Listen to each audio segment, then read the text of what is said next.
आज हम अपने ग्रुप में एक क्लास 59 इकोनॉमी में क्लास 10 हमने किया है।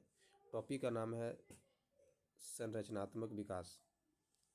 संरचनात्मक विकास इसमें हमने कवर किया है वैश्विक संदर्भ में आधारभूत संरचना, भारतीय संरचना से जुड़े प्रमुख मुद्दे, सरकार द्वारा हाल ही में उठाए गए कदम, संरचना विकास की प्रमुख चुनौतियाँ, संरचना और पर्यावरण से संबंधित मुद्दे, भारतीय बंदरगाह आर्थिक परिप्रेक्ष्य, भारतीय रेल राष्ट्रीय वाहक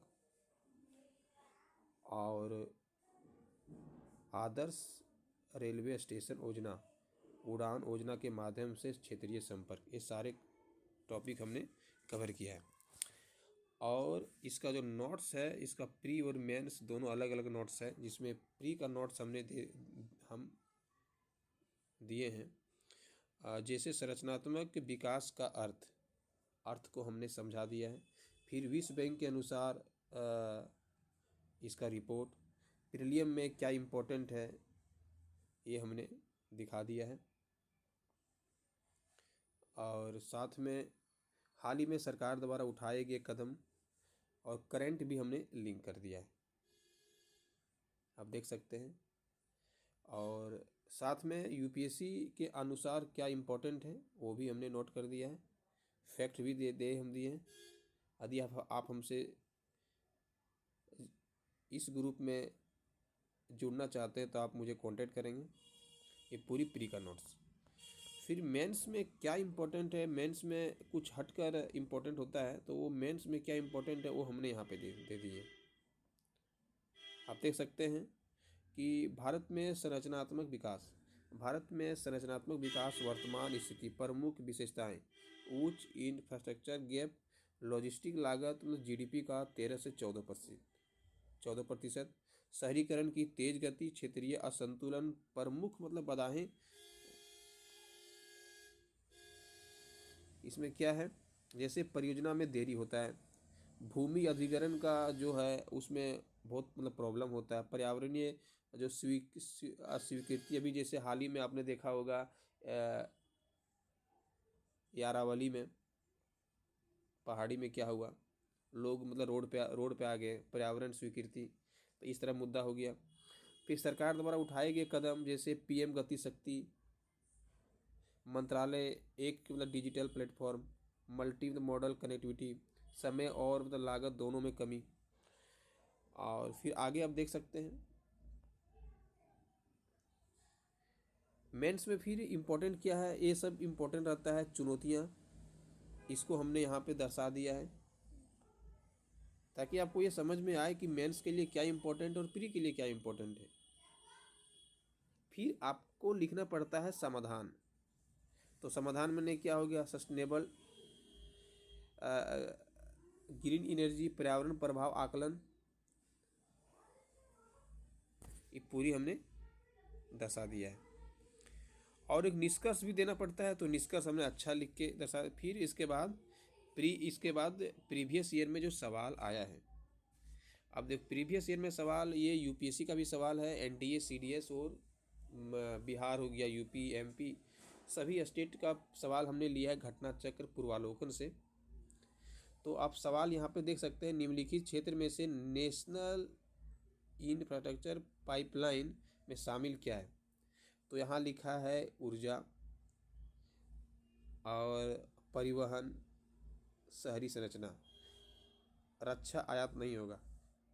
फिर लिखा पीएम गति शक्ति नेशनल मास्टर प्लान का मुख्य उद्देश्य क्या है, तो इसका मेन उद्देश्य है मल्टी मॉडल कनेक्टिविटी को एकीकृत विकास, तभी हो जाएगा। भारत में विदेशी व्यापार का अधिकांश भाग किस माध्यम से होता है, तो होगा समुद्री मार्ग, क्योंकि यहाँ पे खर्चा कम पड़ता है समुद्री मार्ग में, और समुद्री मार्ग के माध्यम से पूरा वर्ल्ड मतलब जुड़ा हुआ है। सागरमाला परियोजना का जो मेन उद्देश्य है वो क्या है, तो इसका उद्देश्य है बंदरगाह आधारित आर्थिक विकास, तो बी हो जाएगा। उड़ान योजना के संदर्भ में सही कथन कौन सा है, तो इसका हो गया उत्तर सी नंबर, इसका उद्देश्य क्षेत्रीय हवाई संपर्क को बढ़ाना। निम्नलिखित में से कौन सा कथन भारतीय रेल के संदर्भ में सही है, या केवल काट दो, या देश के सबसे बड़ा नियोक्ता गलत नहीं है, यह सस्ता और व्यापक परिवहन है, बिल्कुल सही। डेडिकेटेड डीएफसी का प्रमुख उद्देश्य क्या है? तो इसका हो जाएगा माल परिवहन की गति की दस्ता बढ़ाना। फिर है भारत में लॉजिस्टिक लागत जीडीपी के माध्यम से कितने प्रतिशत के बराबर मानी जाती है? तो 13 से 14%।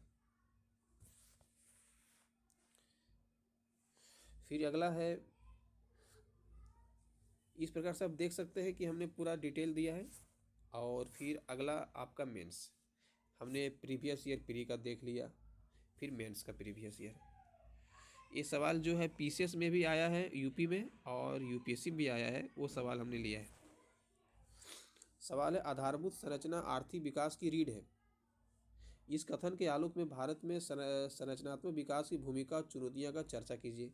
आधारभूत संरचना किसी भी अर्थव्यवस्था के उत्पादन सामर्थ्य, ये हमने छोटा सा भूमिका दिया। फिर इसमें पूछ रहा है कि संरचनात्मक विकास प्रमुख चुनौतियां, तब इस भूमिका को देने के बाद हमने चुनौतियां को दर्शा दिया है।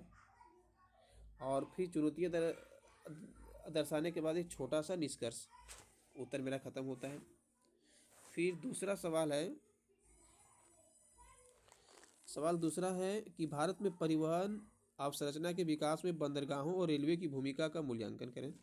भारत में परिवहन अवसंरचना के दो प्रमुख स्तंभ बंदरगाह और रेलवे आर्थिक एकीकरण और व्यापार विस्तार में केंद्रीय भूमिका निभाते हैं। भारत के विदेशी व्यापार का लगभग 90% मात्रा के आधार पर समुद्री मार्ग से होता है, जिससे बंदरगाह देश की व्यापारिक जीवन रेखा बन जाता है। अब इसमें भूमिका में हमने फिर दे दिया कि सागरमाला परियोजना के अंतर्गत बंदरगाह आधुनिकीकरण, पोर्ट आधारित औद्योगिकरण और तटीय आर्थिक क्षेत्र में विकसित किए जा रहे हैं। इससे निर्यात आयात की दस्ता बढ़ी है। इस तरह से फिर यहाँ पे हमने भूमिका दर्शाया किसका? बंदरगाह का। फिर हमने रेलवे का भूमिका दर्शा दिया, और दर्शाने के बाद समस्याएं और सुधार क्या करना चाहिए, ये हमने दर्शा दिया। फिर छोटा सा निष्कर्ष, हमारा उत्तर समाप्त हो जाता है। देखिए ये उत्तर, ये सवाल को इंसान मतलब 1000 शब्दों में भी लिख सकता है, 1200 शब्दों में भी लिख सकता है। यदि कोई 1200 शब्दों में पूछे तो हमें सब कुछ देना है, लेकिन हमारे पास लिमिट होता है 150 शब्दों में, तो हम सिर्फ काम की पॉइंट डालेंगे, एक्स्ट्रा नॉलेज नहीं डालेंगे। फिर प्रीवियस ईयर हो गया, पहला नोट्स प्री मेंस का।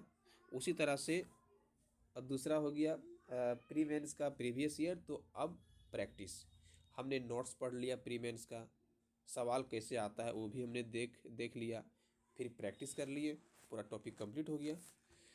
अब यहाँ पे हमने प्रैक्टिस में सवाल दिया है, राष्ट्रीय अवसंरचना पाइपलाइन के संबंध में निम्न कथनों पर विचार कीजिए। इसका उद्देश्य मध्यम अवधि सार्वजनिक निजी निवेश को बढ़ाना है, सही है। इसमें केवल केंद्र सरकार की परियोजनाएं शामिल होता है, तो नहीं, इसमें स्टेट का भी होता है। इसका लक्ष्य लॉजिस्टिक लागत कम करना, हाँ, तो इसका आंसर क्या होगा? 1 और 3। पीएम गति शक्ति नेशनल मास्टर प्लान के बारे में सही कथन कौन है? तो यह मल्टी मॉडल कनेक्टिविटी है, केंद्रित है, ठीक है। इसका उद्देश्य परियोजनाओं और समय लागत में वृद्धि को कम करना, हाँ ये भी सही है। केवल सड़क मंत्रालय, नहीं ये गलत, तो इसका उत्तर हो जाएगा बी, और इसमें स्टेट भी शामिल है। उड़ान योजना के संदर्भ में निम्न कथनों पर विचार कीजिए। यह क्षेत्रीय वायु संपर्क बढ़ाने पर केंद्रित है, हाँ। इसके तहत किराए की ऊपरी सीमा निर्धारित की जाती है। इसका वित्त पोषण केवल राज्य सरकार नहीं, इसमें केंद्र भी शामिल है।